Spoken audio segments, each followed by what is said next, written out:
Максон, ассалаумағалейкум. Ассалаумағалейкум. Қалайсың? Жайлап жүріп жатырмыз. Қолыңда не? Тоңазытқыш. Базар жоқ. О, камераны салқын ұстау керек, дұрыс. Кеттік. Иә, жаздың соңғы жексенбісі, сондықтан демалып үлгеру керекпіз. Менің астында бүгін су жаңа Chevrolet Tracker. Қозғалтқыш көлемі қандай білесің бе? Білмеймін. 1 литр. Сок сияқты. Дамастақ сияқты 3 цилиндр. Оның бәрін толығырақ қазір айтам. Алматының жанындағы керемет демалыс орнына барамыз. Маршрутты түсіндірем. Кеттік.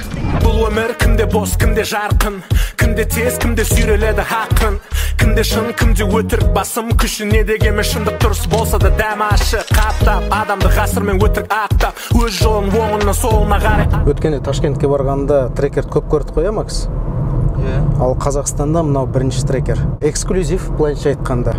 Ең бірінші пресс-парктағы көлікті маған берді Chevrolet. Өте қуаныштымын. Және бағасында мен бірінші болып білдім. Бұның екі комплектациясы бар. LT және LT Redline. Мынау LT Redline әрине максималды комплектация. Бағасы 8 миллион 800 мың теңге. Әшейін LT 8 миллион 600 мың тұрады. Яғни көлік қатты қымбаттамаған. Баш жоқ шиеткелдер неге секірмейді, қорықтар неге билемейді, әңгімемен қарағанда ташып аламын, ташаралап сөзім ашта қалам, бірақ улы сөздерін тарайды, қулығыңды шулығымен атасыра. Межелеген жерімізге ешқандай кептеліссіз Жандосов көшесімен баруға болатын еді. Біз әдейі осы жолды таңдадық. Жолда Алтын Ордада тоқтап, Қаскелеңде мини тест-драйв жасап жету үшін. Өмірді көрсетейін деп шештік. Қазір Танзания, Африка мемлекетінде емес, біз Алтын Ордадамыз. Видео білім күні қарсаңында түсірілген. Баласына мектеп киімімен құрал жабдық іздеген ата-аналар қаланың түкпір-түкпірінен Алтын Ордаға ағылып жатыр. Қайдағы санитарлық норма? Біреуге мал қайғы, біреуге жан қайғы. Аномалия аймағында бәрі жұмыс істеп тұр. Бұл жерде коронавирус бетіп айналып өтеді екен. Демалыс күндері адамдар саудасын жасап, нанға ақша тауып жатыр. Маған нәрсе түсініксіз, неге билік оқу жылы алдында жәрмеңкелер жасамаған? Әлде бұл лобби ма? Кісілер мына жақтан ғана тауар алу керек пе?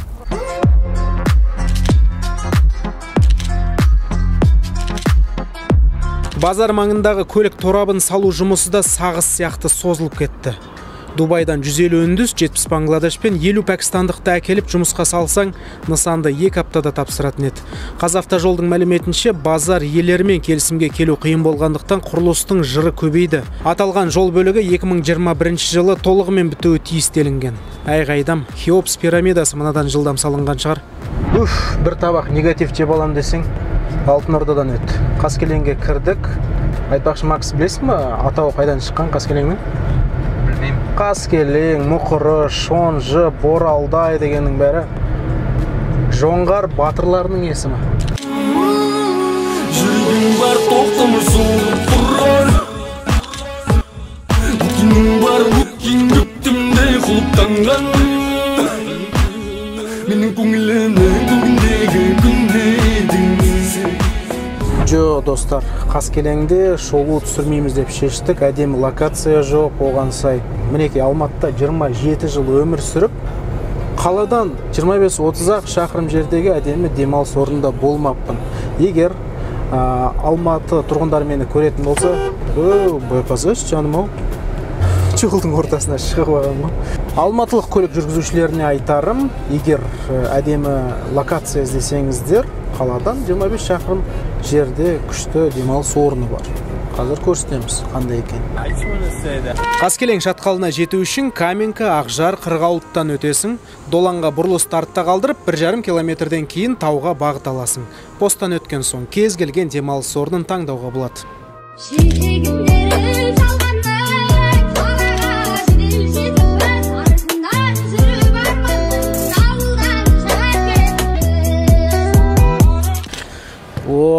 Ақсай шатқалында керемет жер таптық. Киіз үй деген тамаша емес пе? Бүгінгі шолуды Қазақстан Республикасы тәуелсіздігінің 30 жылдығына арнадым.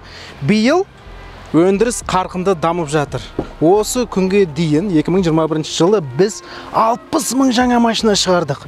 Мінеке, жаңа Chevrolet Tracker Сарыарка автопромда құрастырылып жатыр. Шамдары толықтай жарық диодты, агрессивті бампер, шанақтық панелдегі сызықтары, артқы спойлер мен жебедей силуэті спорттық стилін айқындап тұр. Экстерьердегі қызыл акценттерді қараңыз. Мынау Equinox'тағы сияқты жапсырма емес, кәдімгі пластик деталь. Қараланған дискіде де екі сызық бар. Радиатор торындағы қызыл сызық ұзыннан ұзын жалғасады, ал ортасындағы Chevrolet белгісі қараланған. Яғни бұл да жоғары комплектация екенін білдіртіп тұрған нәрсе. Таяуда трекердің тағы бір комплектациясы қосылады. Ода не ерекшелік? Климат контроль орнатылады, орындықтар эко былғарымен қапталады, хром детальдардың саны көбейеді және орындықтың электро жетегі қосылады. Саймандар панелі комбинацияланған, спидометр мен тахометр екі шетінде, ортада ақпарат тақтайшасы әзірше русификацияланбаған. 8 дюймдық мониторы Apple CarPlay мен Android Autoны қолдап тұр. 2 USB порт алдында, 2 USB порт артында. Тағы айтам, климат контроль әзірше жоқ. Мұнда кәдімгі стандартты шайбамен жұмыс істейтін кондиционер. Басқа не көріп тұрмын? Бағыттық тұрақтылықты сөндіру түймесі, ортада 2 стақан қойғыш, кілті әдемі екен. Автомат иінтірегі классикалық, бірақ маған ұнамайтыны кобальттағы сияқты мануалға түсіп кетеді, соңына дейін тартсаң. Шынтақ тіреуіште біраз зат сияды, орындығы ыңғайлы, бүйірлік тіреуішімен, және қараңыздар, өзі комбинацияланған.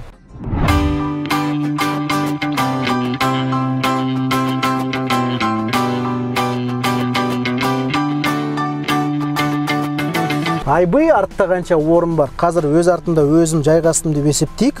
Аяқты орындықтың астына салып жіберіп комфортты отыруға болады. Біздің Таразға барғанымыз есіңде ме? Поломен? Артқы орындығы тақтай сияқты еді ғой. Мынанкі жұп-жұмсақ. Жүк салғыш қақпағы электромеханикалы. Біраз заттарымыз сыйып кетті. Жалпы машина 4 адамға жолда комфортты, алыс және қысқа дистанцияда. Отбасылық кроссовер ретінде жарамды? Неге жоқ? Жаңа трекерде Apple CarPlay мен Android Autoны қолдайтын 8 дюймдық монитор бар, ал ең бастысы панорама.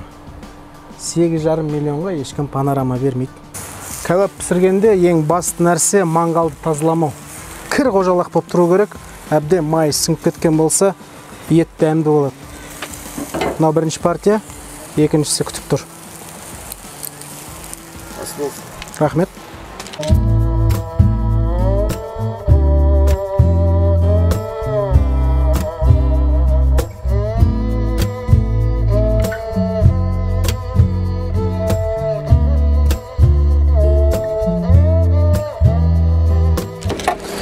Жалпы модель өте технологиялы, озық. 1 литрлі турбо қозғалтқышы 125 ат күшін береді. 100-ге, білесіздер ме қанша жейді? 5,5 литр. Бензинді дамастан аз ғой. Ол аздай старт-стоп жүйесі бар. Яғни тағы да үнемдеуге мүмкіндік бар. Трансмиссиясы 6 сатылы гидротрансформаторлы автомат. ABS, ESP, тауға шығу көмекшісі орнатылған. Volkswagen Golf пен соңғы Polo'ның 1.4 TSI турбомоторы бізге жақсы таныс, я? Ол да 125 ат күшін береді. Сонда қарасаңыздар салыстырма ретінде. Chevrolet'нің 3 цилиндрлі 1 литрлі қозғалтқышы тура сондай күш беріп тұр. Қаншалықты шыдамды және ресурсты болады дейсіздер ме? Қарау керек, бақылау керек. 1-2 жылдан кейін білетін боламыз. Жаңа трекердің клиренсі 160 мм. Монопривод, яғни алдыңғы жетек. Жалпы Chevrolet'нің мотор құрастырудағы батылдығы мен қайсарлығы маған қатты ұнайды. Malibu'ға 2 литр турбо қойды, 3,5 литрлі Camry жіберді. Equinox'қа тура сол моторды қойған, класстағы ең қарқынды мотор атанды. Енді мінекей 1 литр турбо.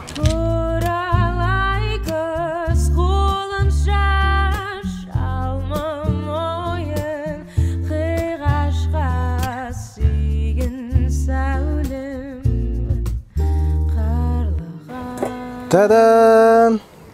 Кәуап дайын болды. Макс, кел асқа.